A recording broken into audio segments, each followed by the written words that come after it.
Good morning, good afternoon for some of you. I'm so happy to be here to talk to you about 3 secrets to fast family meals. Now, I am often talking about tips and tricks and strategies for feeding your family faster, but I've never specifically delved into the 3 things you absolutely need to know and do to feed fast family meals. This video today is for you if you are tired of buying ingredients that you don't end up cooking with, if you're done with the dinner time scramble, if you want to eliminate even dinner time battles. I'm going to cover lots of information that can help you today. And I promise to give you at least one thing that you can take action on right away. So I know that you're busy. You wouldn't be here if you weren't. This is going to be short and sweet and to the point so that you can get some information, get on your way, and start implementing it right away. But before I give you my tips and tricks and strategies, I want to tell you that if feeding your kids feels stressful, you are absolutely not alone. And you can see some data about why other folks find it stressful down below. Things like 30 to 50% of parents describe their toddlers as picky eaters. So they are pulling their hair out trying to get their kids to eat some vegetables. 46% of families surveyed said eating together is difficult on a regular basis. Yeah, I mean, our schedules are totally crazy. And even here in the midst of coronavirus, seems like we're always like running in opposite directions. So I totally feel that. And what I'm going to share with you today is going to help even if that feels like your reality. This doesn't necessarily seem like a problem to folks, but there are over 2 billion recipes on the internet. This number's gone up since I pulled it about a month ago. So there are always more and more recipes. And why that makes things stressful is it's just like decision fatigue. We're already making thousands of decisions a day and 200 decisions per day about food. And that's not even parents. So I suspect that us parents are making even more food decisions per day.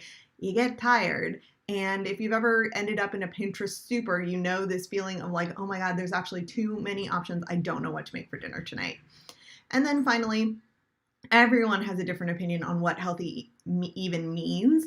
I am not going to define it for you here today because I think the most important thing is that you feel confident in the way that you're feeding your family and you're not creating added stress and guilt, which we all have, based on the things you end up feeding them when you're kind of in a bind, like, oh, I should really do better. So what healthy means is really up to you, but I find this stressful because it's like you only need to go to Instagram to find accounts who are talking about completely different ends of the spectrum about what healthy really is. And that can be super confusing and make it feel like maybe you don't want to do anything. So I want to help you break some of that overwhelm here today. And you're probably like, who's this lady? And does she even know what she's talking about? So I get it. This picture here, I know you can't see where I'm pointing. The picture of me in a chef's hat is when I was a culinary instructor at a local natural foods culinary program that I actually also graduated from. My journey to becoming a natural food chef was a bit winding. It started with my career as a business consultant, and based on my own struggles with stomach problems and kind of trying to decode what was really going on, I realized that I wasn't going to get through life the way that I wanted to if I didn't educate myself on actually how to be in charge of the food that was going into my body and the quality of the ingredients that were in that food. I set off on this journey. I became a natural food chef, and I really thought that I had this like healthy eating figured out. And then I had 2 kids. So those are my 2 little guys in the second picture there. They don't like being in pictures with me either. So you're not alone if your kids feel that way. And I love them so much. And the only thing I wanted to do was like raise them healthy and feed them well. And this was so important to me. And I realized pretty quickly that it wasn't as simple as I thought. It wasn't as simple as making vegetables their first food or never letting them be exposed to mac and cheese. These are little people with their own attitudes and their own tastes, and it's not easy. So if you are in that spot, I feel for you. What I'm sharing today is based on 6+ years of being a parent, juggling a business and kids and a family and a household and all of the things that we are all juggling, and deeply caring about the food that I fed my family and finding a way to really combine those 2 things so that I could meet in the middle of like what I really wanted to feed them and what was possible given reality and how to really like meld those things. So the techniques I share today are tried and tested, not just by me, but by my clients. But trust me, I'm not going to give you anything that I don't think that you can actually do. So that's enough about that. Let's talk about what you should actually do. So my goal today, as I said, is to give you at least one actionable tip that you can use right away. I think you're going to get that. And if you don't, you can let me know in the comments, and then I'll come back and I'll give you a tip, because I am dedicated that if you spent your time here, you're going to get a tip that's useful for you. So here are the 3 secrets to fast family meals, and I'm going to expand on each of them here in just a minute.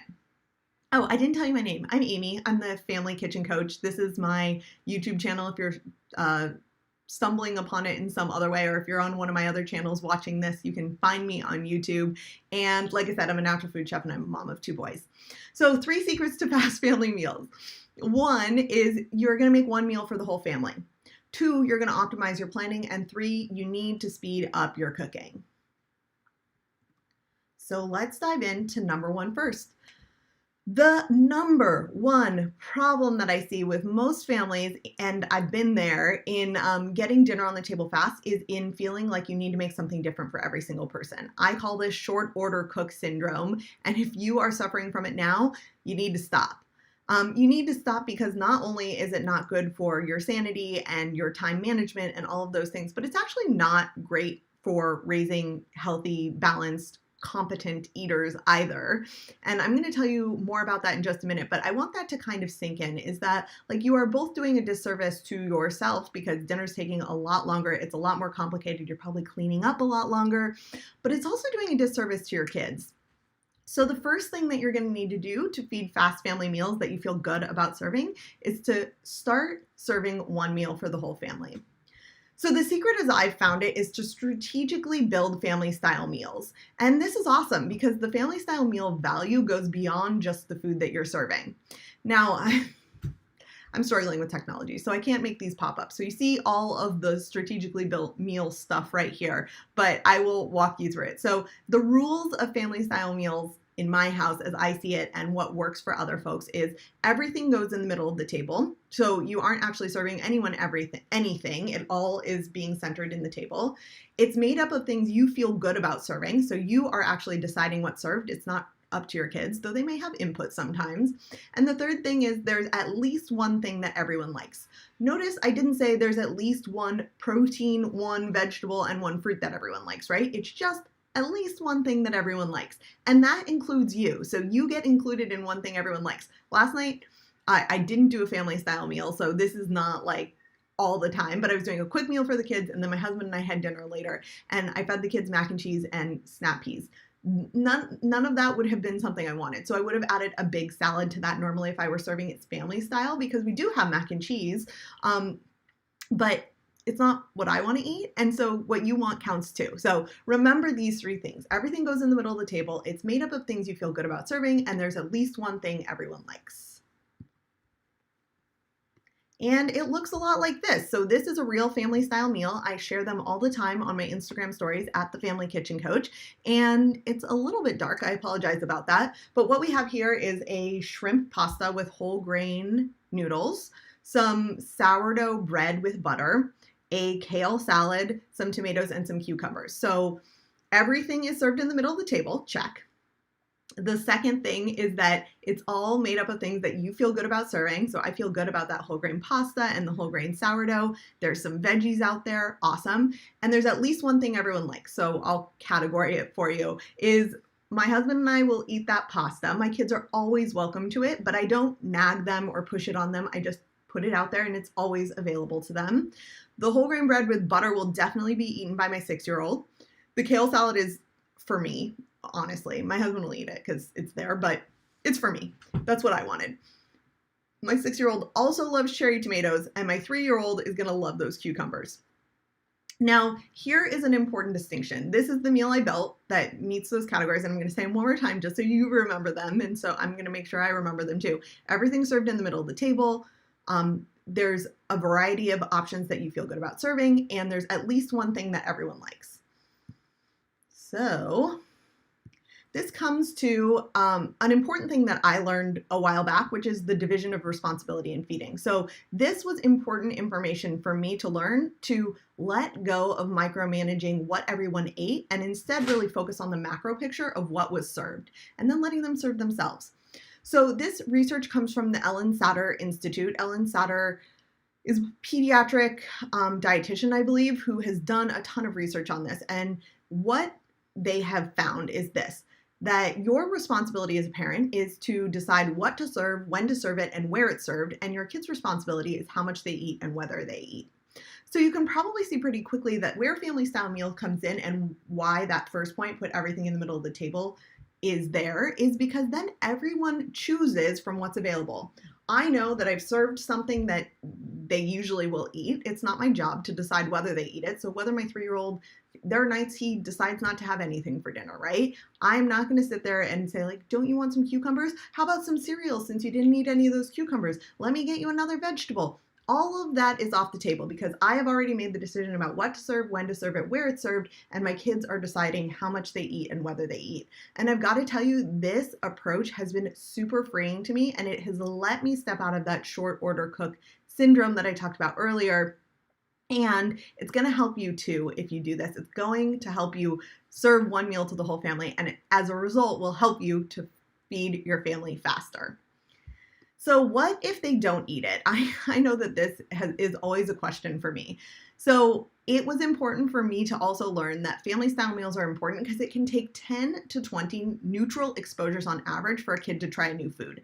10 to 20 neutral exposures. So neutral exposures are without you being like, hold your nose and eat it, or like, let me put this in front of you, or I'll give you some candy if you try this thing. This is just like the food is there and it's available.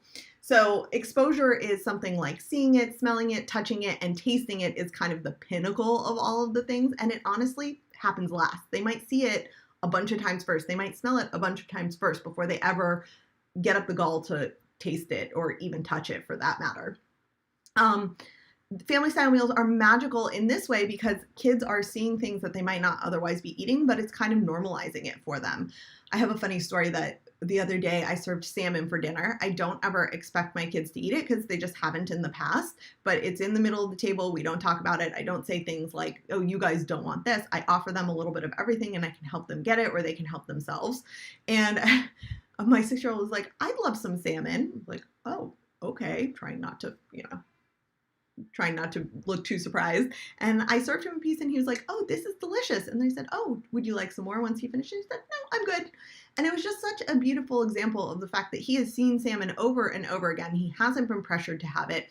And just the act of like having that power for himself really helped him to then be empowered to try it and feel like he was in control, right? And now he's had all those exposures. Now he's tried it and he might not eat it next time. In fact, he didn't eat it the next time we had it. But now I know that's like on his list of things that he would potentially eat, right? And that is ultimately what I want and probably what you want too, is not just like healthy kids in this moment. And I'm always making sure that I'm giving them healthy, balanced choices, sometimes within the confines of what they like and sometimes with this idea of exposure in mind.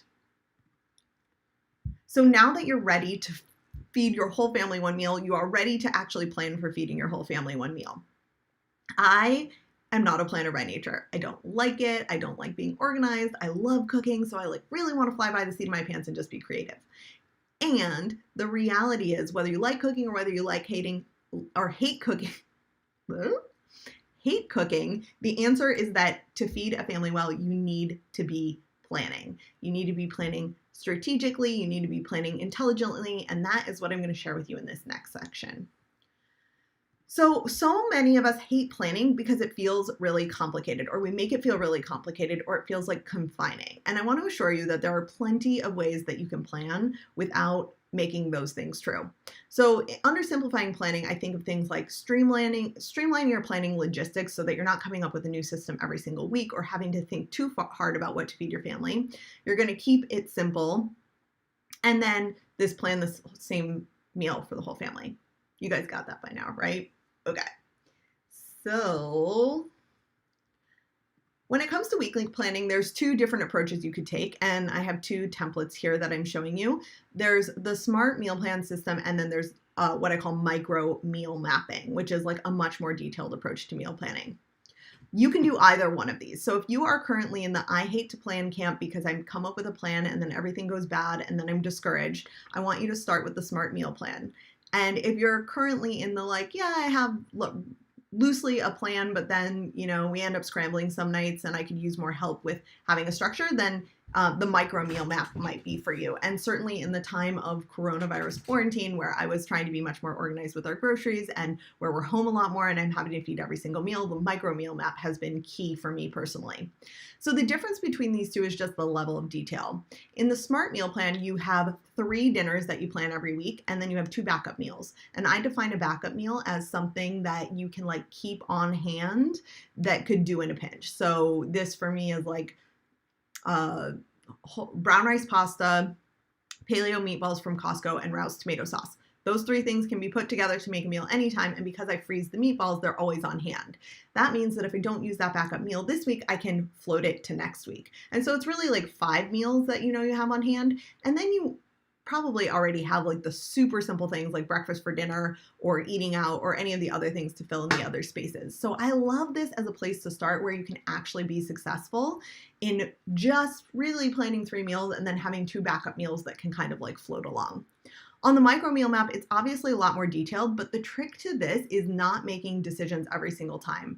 So if you look closely, I don't know if you can actually see it on your screen. If you do look closely, you'll see things like I set a theme for every day so that I can just plug and play into that theme when it comes to dinner time. And I also come up with like 3-ish snacks, and then I just repeat those. And I do that with breakfast also, and lunch, honestly. So those meals, it's like, I know my kids like bagels and pancakes and oatmeal and yogurt bowls. So those might be 4 things, and I just kind of like cycle through them, and no one is ever the wiser. You don't need to be creative on every single meal.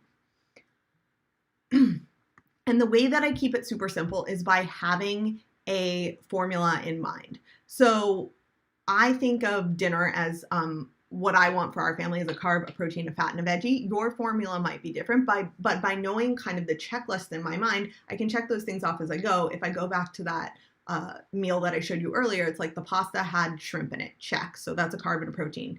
There was butter with the bread. That's also a carb and a fat.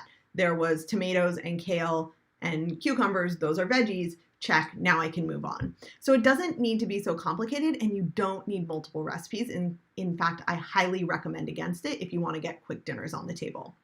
So now I want to show you a couple of examples of serving the same meal to the whole family to just like tie this up with a bow before we get to cooking faster. So over here you see pasta and sauteed veggies and pesto and tomatoes and pineapple. And then over here is like rice and a stir fry and some raw veggies and blueberries. So these are really good examples of breaking your meals down into components. So before it was my kids, when it was just my husband and I, before we had kids, we would have definitely had like a big Thai curry with some rice on the side and called that dinner.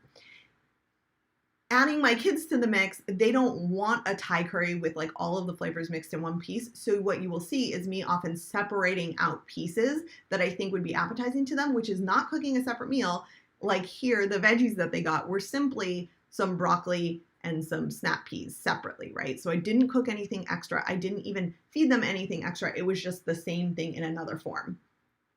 You don't have to do things this way. You could put things all together, but I think it's a really easy way to hit those criteria of putting something in the middle of the table, feeling good about what you're serving, and making sure there's at least one thing everyone likes without making a ton of separate dishes. In this one, you will see, this example of, I was serving mac and cheese for the kids. We definitely serve that. There's baby carrots out of the bag because we're not that fancy here. There's some watermelon, there's a big kale salad, that's what I had, and some roasted potatoes. So the only thing I really cooked here, I made the kale salad and the roasted potatoes, and mac and cheese can barely be considered cooking, though I did have to set a timer to make sure that I didn't burn it. And over here, there's more baby carrots, because like I said, we're big fans. They get ranch dip and tomatoes and grapes, and then this is homemade sourdough pizza, which you don't have to make, but that's what I love. So that was my husband and my part of the meal. And we were in luck because our kids really love it too. And so this is the way that we're building balance. The other thing I want to note for you is there's some like just simple strategies. Like you can see the carrots here are emptied into an actual serving dish. And that goes a long way to not having to clean dishes and being able to serve those things over and over again and put them back out on the table. All right, the final piece is you need to cook faster. Now, the truth is there are not a lot of ways to speed up your cooking besides getting more comfortable in the kitchen and learning shortcuts. Now, a pot roast is always going to take the amount of time that it takes. It can cook faster if you have an Instant Pot. There are hacks to this, but it takes what it takes, right? So the thing you have control over is chopping faster, chopping and prepping faster, and getting better at managing all the pieces of cooking.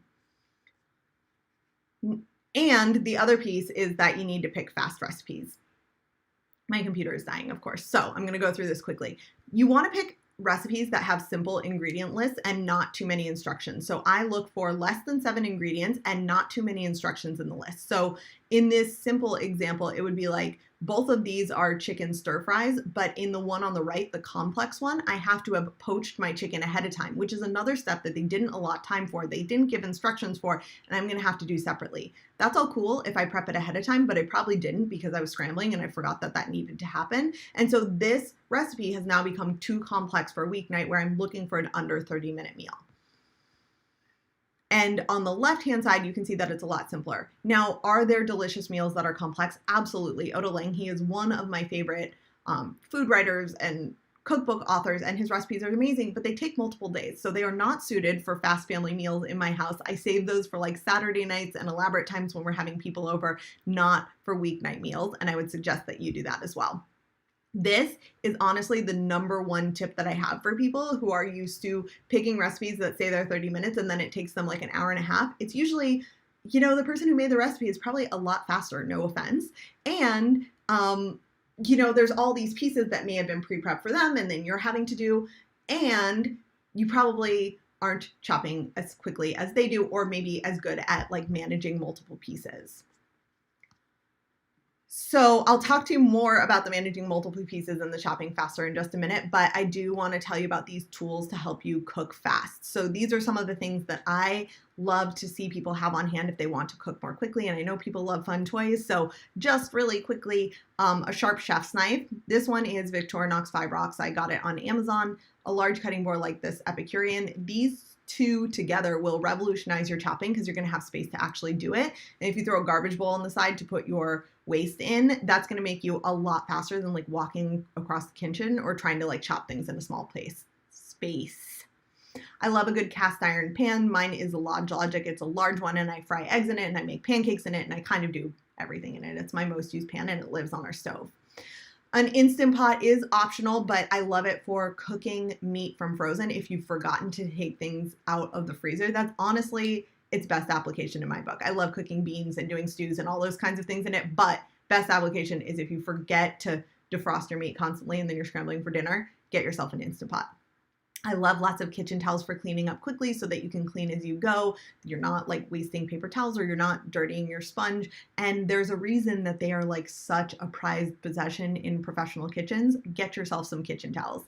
And then tools for getting kids to help is arguably, you know, not going to help you cook faster, although my kids did actually help the other night, but sometimes it's more hindrance than help, but it's a huge part of exposure. It's super helpful for them. And I love these nylon knives and Kringle cutters like the one you see in the picture here. If you want any links to any of these, let me know in the comments and I'll give you a link to the exact product that I love. So if you want to make this happen, if you want to make a meal like this on the right in 22 minutes, which I showed on Instagram the other night, then I would love to help you. You probably have you probably have more information now. You hopefully have more information now to help you do this, but it is 100% possible for you not to feel stressed about feeding your family, for you to feel confident and comfortable in making fast family meals that you feel good about serving.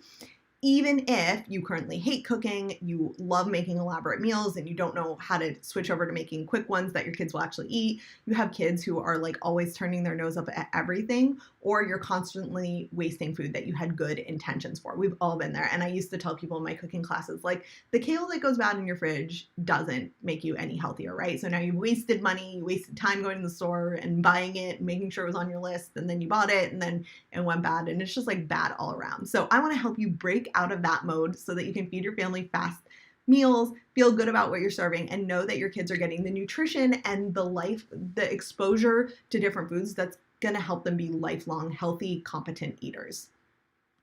I will teach you everything that you need to know in my new product, Fast Family Meals Playbook.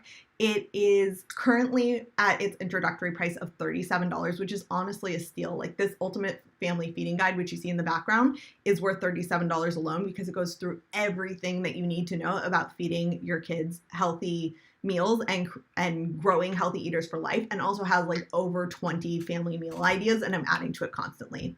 I also go through things like my signature POP process, which helps you get dinner on the table fast, and goes into a lot more detail about the elements we talked about here today. And you get a ton of templates like a shopping list, the micro meal map that you saw, a smart meal map that you saw earlier. Those were both templates from the system that I'm sharing with you today. And then even things like a prep planner where you can actually plan out what order you should do things in and what is worth prepping ahead of time to save you time on busy nights. So the Fast Family Meal Playbook is a mini course. You can do it in less than an hour and a half, probably even less than that, but I kept it super short because I know that you're really busy. I also gave you all the tools and templates you need to implement this POP process and the Fast Family Meals Playbook system right away. So you're not having to recreate anything. It's all right there, and it's really just like plug and play. Once you learn the system of micro meal mapping and how to make your meal plan really fast, you're gonna just plug it in because you already have that tool, and you're gonna save time over and over and over again. Which is like my favorite thing. This hour and a half investment will probably save you an hour every week right away, and you're just gonna get faster. And so like, imagine saving 4 hours a month and then 10 hours a month and all of these things forevermore. This is exactly why I created the system, and actually why I'm releasing it now while all of us are dealing with homeschooling and kids and more responsibility and feeding than ever, because I know that not only do you need this, but I needed to kind of sit down and write out these systems that I've been sharing with clients for a long time. And I also have a bunch of bonuses to help you feed your family well with confidence. So I meant to list them here, but I forgot because I was also scrambling and dealing with homeschooling. But the bonuses I'm really excited about are the Ultimate Family Feeding Guide, which I told you about just a minute ago. There's a personalized recipe database, which is a tracking system for your family's favorite meals that's going to help you stop wondering what's for dinner and what your family will actually eat.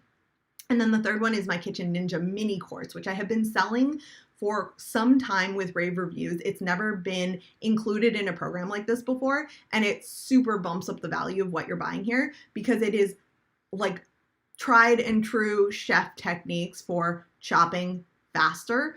Because like I said, that is the best thing that you can do to actually get dinner on the table faster. So it's going to help you bump up your skills. If you think you're a great chopper now, it's going to make you even faster, give you a couple quick hacks. This is not like restaurant style chopping. I took a sur la table chopping class once a long time ago, and it was so fun, but it wasn't really applicable to everyday life where I just wanted to make dinner fast. And this is the opposite of that. It's just what you need to know to make dinner fast.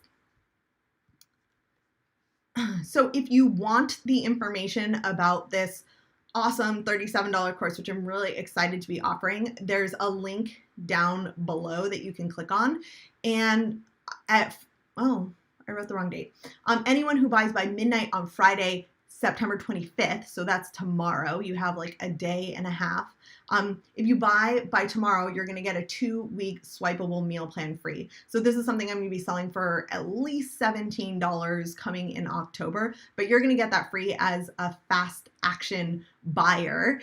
And what that is basically like a 2-week, that detailed meal plan already filled out for you, but easily editable so that you can take it, all the recipes, all the shopping lists, everything, and modify it for your family's needs and not have to wonder what you should feed your family this week. I think of it as like the backup for the weeks where you don't even have 5 minutes to put the system in place. And I should tell you, I used this system this week. You can check it out on my Instagram stories, and built a meal plan in 2 minutes. Like, it was a full meal plan, every breakfast, lunch, dinner, snack for the week, 2 minutes. Then I think I spent like 30 minutes doing my online grocery shopping, and I was done.